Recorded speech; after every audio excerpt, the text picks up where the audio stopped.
Magandang gabi po sa ating lahat. Ako po ang inyong lingkod, ang Munting Tinig ng Ordinaryong Filipino, si Sir Glenn. Welcome po dito sa ating Munting Tinig channel. Araw ngayon ng Lunes, Easter Monday, at di kinalulungkot po ng Christian community, lalong-lalo na ang Iglesia Katolika Romana, ang pagpanaw po ng ating mahal na Santo Papa, Pope Francis, na kilala po sa ating mga Pilipinong Lolo Kiko. So, may you rest in peace, Santo Padre. Ang pag-usapan natin ngayon, mga kamunting tinig, ay yung tungkol po, Diyos ko, hindi ko talaga mapigilan. To the highest level na ang katangahan, ang kabubuhan ng mga Duterte supporter. Imbis na maayos ang kanilang utak, binibigyan nila ng problema ang kanilang mga sarili. Hindi sila naniniwala, mga kamunting tinig, na ang dumalaw po sa puntod ng kaisa-isang superstar na si Nora Honor, ang First Lady at ang Pangulong Bongbong Marcos. Dahil hindi daw talaga si First Lady ang pumunta doon. Dahil inedit daw po talaga yung video, pinauna lang daw si Matet, sinunod si PBBM, kasama si Imelda Papin, kasama si First Lady. Then naniniwala pa rin sila kay Maharlika at sa mga taong nagsasabi na nakulong or na-detain daw po ang First Lady sa Amerika. Diyos ko por santo. To the highest level of ignorance and to the highest level of foolishness na talaga ang pinapairal ng mga Duterte supporter. Kasarap lagyan ng isang litrong muriatic ang mga putay nila at mga bilat nila. Alam mo, minsan dinadaan ko na lang sa joke, no? Pero, patawara santissima, mga Duterte Dayhan supporters. Yan po ang napapala ninyo sa kakapanood ninyo sa mga fake news peddler na mga vlogger at yung mga bagong sibo lang na mga social media influencers na bakas talang makasawsaw sa usapin. Tama na. Binalita na sa lahat ng media na pumunta ang first couple, si PBBM at saka si First Lady Liza Araneta Marcos, sa burol ng kaisa-isang superstar ng Pilipinas at bayani, Philippine National Artist. Hindi daw totoo yon appearance ni First Lady.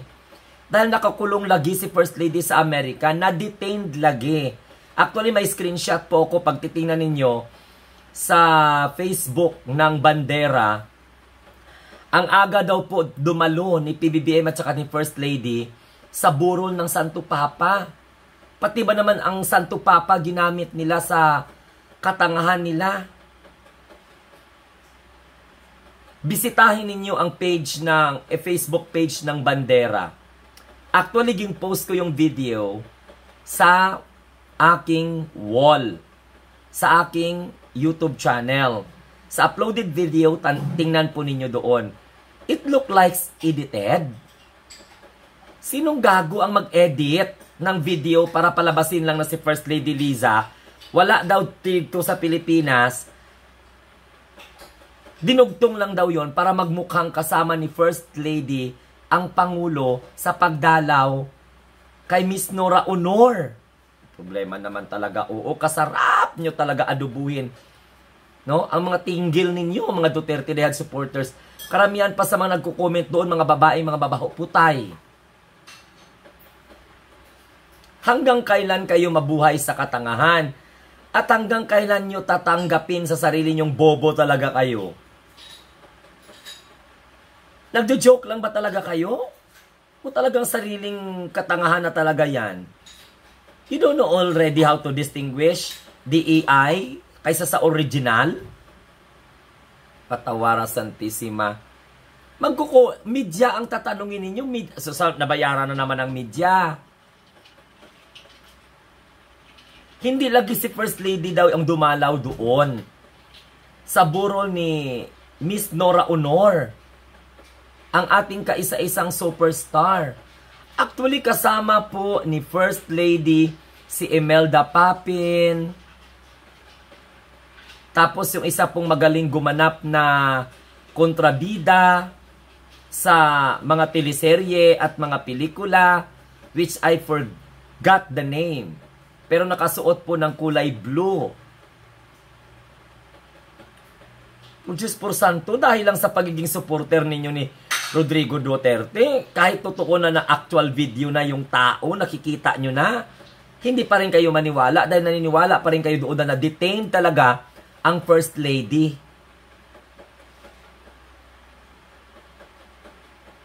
Sinong niloloko? Diyos ko, patawara santissima naman ito. O kasarap nyo saksakan ng charger para lang sa ganun gumana yung utak ninyo ba? Pundido na talaga yung sentido común nyo. You are already ignorant. Bastos pa talaga itong mga DDS na to, na mga bahog sakang na to, na mga maliliit ang mga tarugo nila. Hindi mo maintindihan kung nagsabog ng katangahan at kabubuhan si Satanas, sinalo lahat ng mga animal ng mga DDS supporter. Dumalaw na nga ang first couple, klarong-klaro na nga, sabihin nyo pa na edited. Sabihin nyo pang artificially made at maagang pumunta ang First Lady sa burol ng Santo Papa. Hindi daw lagi talaga si First Lady yon kasi edited daw talaga yung video. Baw, animal naman talaga kayo. Oo, parang hindi ko na talaga kayo maiintindihan. Sigurado kayo, Duterte diehard supporters? So lahat na lang ng events, pati nga yung pagpunta ni First Lady sa Cebu para mag-ocular inspection para sa possible venue ng ASEAN 2026.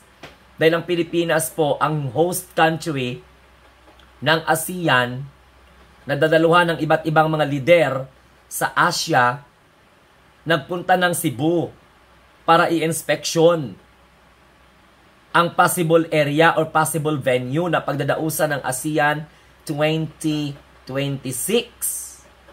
Hindi sila naniwala dahil hindi daw din naman po yung totoo or insecurity lang yun. Grabe naman kayo, guys. Grabe naman katangahan yan, mga Duterte diehard supporters. Kawawa kayo.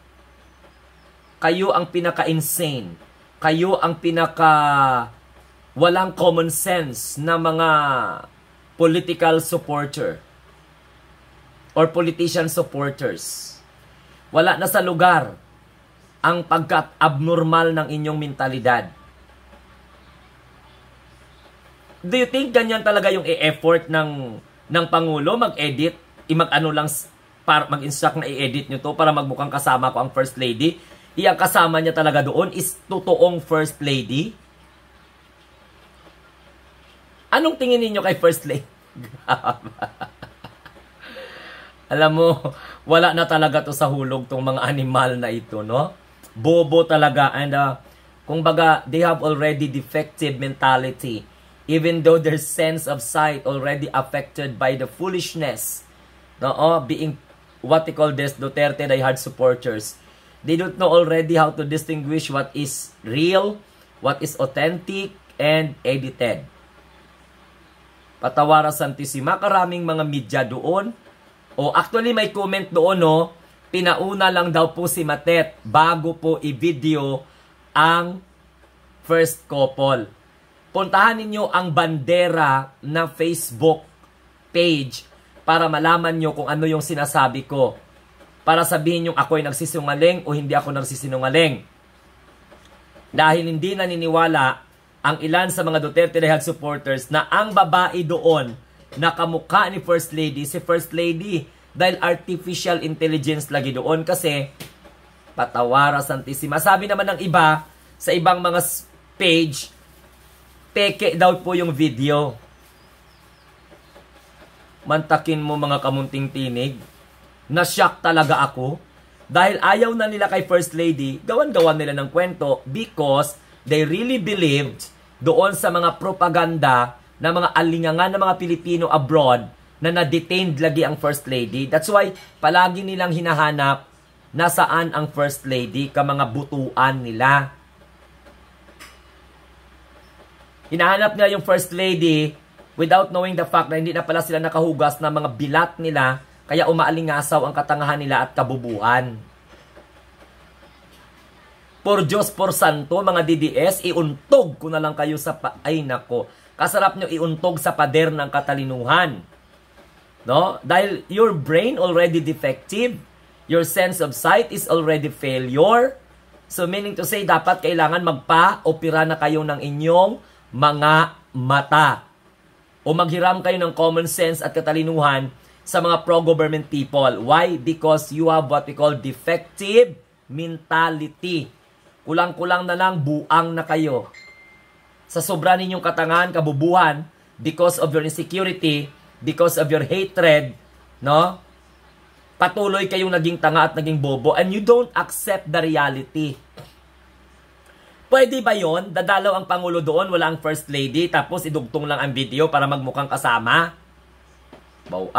You don't know even how to distinguish what is the authentic video or not? Basta mga Duterte Dehad supporters, kayo talagang pinakamango, pinakauplok.